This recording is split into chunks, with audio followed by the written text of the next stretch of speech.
60 Medix. Bonjour à tous. Bonjour à tous, merci Dominique, merci Eric pour votre accueil chaleureux dans cet endroit. Cet accueil chaleureux dans cet endroit merveilleux. Moi je suis Grégoire Pignet, je suis oncologue radiothérapeute et je suis président et cofondateur de Pulse Life. Alors vous ne connaissez pas Pulse Life, par contre vous connaissez tous 360 Medix. 360 Medix qui est le moteur de recherche sur les médicaments utilisé par plus de 600 000 soignants dans le monde. Il y a à peu près 280 000 médecins, dont un médecin sur deux en France. Et en fait on passe de 360 Medix à Pulse Life la semaine prochaine, donc on vous l'annonce ici en primeur. On est ravis de le faire devant vous. Et pourquoi ce changement? C'est qu'on passe d'un moteur de recherche sur le médicament à un moteur de recherche médical. On a fait le Google de la santé, ça y est, et en plus il est français. Pour faire ça, on utilise l'intelligence artificielle, et c'est pour ça qu'aujourd'hui, je vous soumets la réflexion, est-ce que l'intelligence artificielle va remplacer les médecins? On va parler de trois choses. Vous connaissez ChatGPT, donc les IA génératives, est-ce qu'elles sont en capacité de nous remplacer, nous les médecins? Ensuite, je vous montrerai comment l'IA transforme déjà aujourd'hui la consultation médicale. Et enfin, est-ce que l'IA est une opportunité ou au contraire, est-ce qu'on doit en avoir peur? Pourquoi se poser la question du remplacement des médecins par des IA génératives? Le problème que nous on a en tant que médecins, c'est l'hypercroissance des connaissances médicales. Elles étaient multipliées par 2 tous les 50 ans en 1950, on avait le temps. En 2020, elles sont multipliées par 2 tous les 2 mois et demi. Donc nous, on a des expertises qui sont de plus en plus étroites, et j'en suis le pur exemple. Je fais de l'oncologie radiothérapie, on est 1200 en France, et je fais que des cancers de prostate et des cancers de vessie. Donc on a vraiment un prisme très étroit.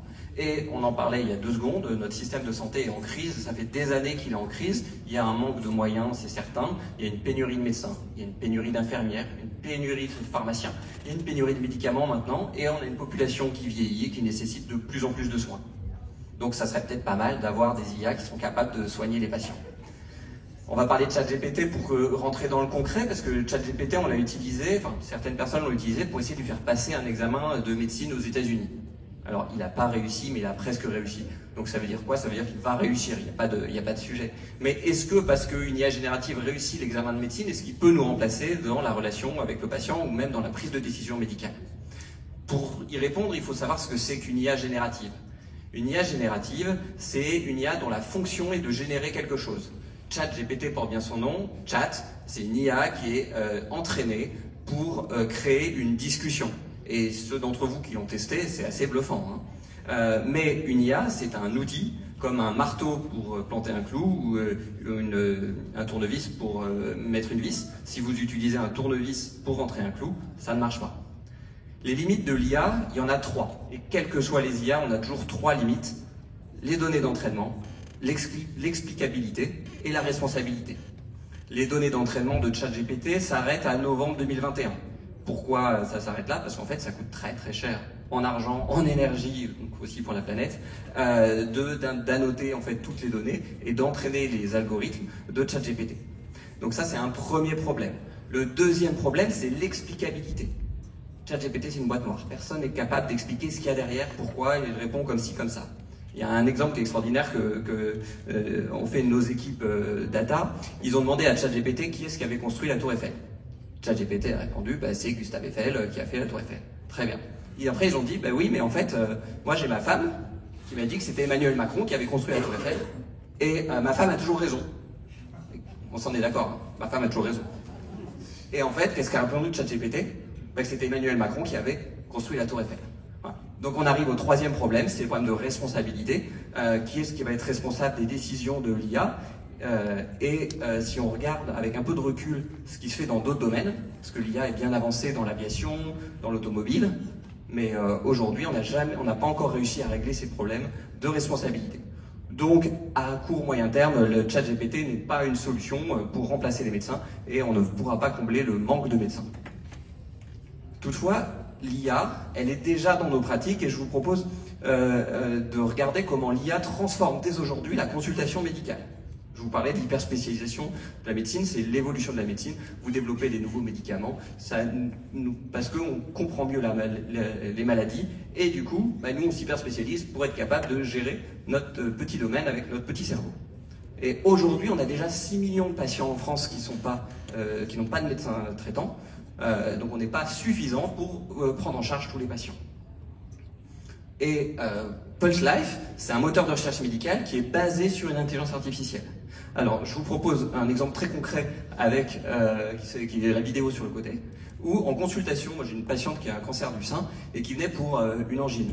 Alors c'est un peu loin de mon domaine d'expertise, et habituellement je l'aurais envoyé vers son médecin traitant. Grâce à Pulse Life, je peux demander dedans angine, adulte, traitement, qu'est-ce qu'il faut faire. Je retrouve un algorithme qui me montre qu'il faut faire un score MAC-ISAC, très bien, et qu'ensuite, un test de dépistage rapide s'il est positif, et des antibiotiques. Bon, nickel. MAC-ISAC, je ne sais pas ce que c'est, donc je vais chercher dans Pulse Life le score MAC-ISAC, je trouve dans les recommandations de la HAS les critères. Ma patiente est devant moi, en quelques secondes, je vérifie si j'ai besoin de faire un test de dépistage rapide. Oui, il faut lui faire un test de dépistage rapide.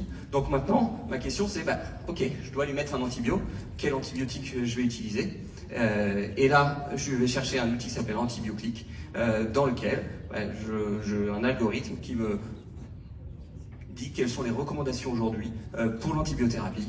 Donc pour une angine chez un adulte, dont le test de dépistage est positif, je dois mettre soit de l'amoxicilline pendant 6 jours, ou alors de l'azithromycine. Maintenant, avant de faire l'ordonnance, comme ma patiente prend des traitements anticancéreux, je ne voudrais pas qu'il y ait des interactions. Je vais rechercher interaction médicamenteuse et je rentre les différents médicaments. Donc l'azithromycine, je vais chercher ensuite les liquis qu'elle prend au quotidien et le palbociclib pour son cancer du sein. Et grâce au moteur de recherche médicale, Pulse Life, en tant que médecin, j'élargis mon expertise et je suis capable de prendre en charge des patients avec un niveau de qualité très très élevé et j'évite aux patients une consultation supplémentaire. Donc pour faire tout ça, en fait, nous on fait de la technologie et on a développé une IA et même, je vais dire, plusieurs IA qui travaillent ensemble. L'IA, on l'utilise pour comprendre les contenus médicaux, l'IA, on l'utilise pour comprendre les questions que se posent les soignants, et l'IA, on l'utilise pour relier la bonne question à la bonne réponse. Parce qu'on peut être deux médecins dans la prise en charge d'un patient, on va poser exactement la même question, mais comme on n'arrive pas au même moment du parcours de soins du patient, c'est pas la même réponse qu'on attend. Les limites des IA, je vous en parlais avant, est-ce que nos IA ont les mêmes limites ou pas? Évidemment.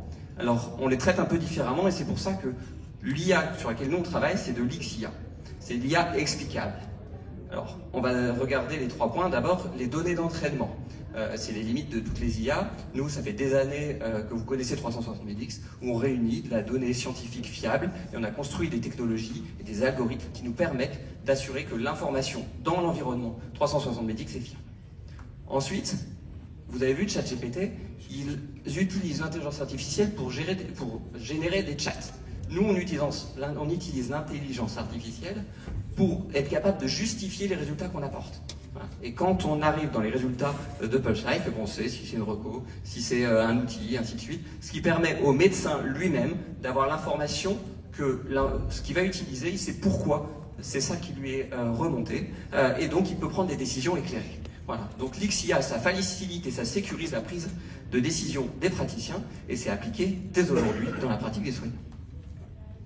Donc, conclusion, est-ce que l'IA, il faut en avoir peur, ou au contraire, est-ce qu'il faut saisir l'opportunité?